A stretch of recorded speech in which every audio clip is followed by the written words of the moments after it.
Okay, Nerd Chic fans, I just got these iSelector Wi-Fi Smart Plug 2-pack.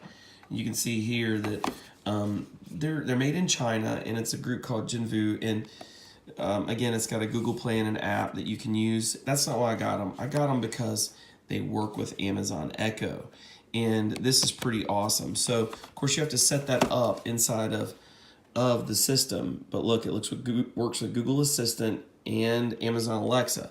So let's do a box open, and then later I'll show you in another video how to set these up. But these guys come as a 2-pack in here, and you know, you can order these straight through Amazon. It's so easy to do. The setup's actually fairly easy as well. I'll show that in another one. But here they are.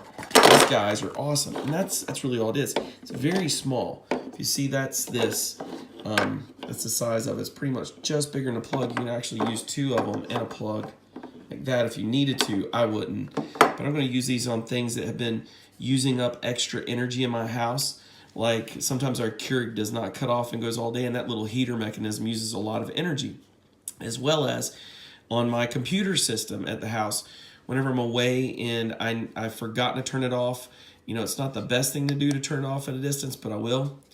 It's got a clicker button. You can use the app from anywhere to regulate. And these are very inexpensive, folks. I'm talking about, you know, for the cost of one of these, you can buy one of the leading brands. And these have gotten really great reviews. They've lasted well for people. And you get 2 of them for less than one of the other brands. So anyways, this is the iSelector Wi-Fi Smart Plugs by Jinvu. If you like this, don't forget to click like on this and also subscribe to Nerd Chic. It helps us out. But anyways, that's pretty much it. I'll show you a setup later on.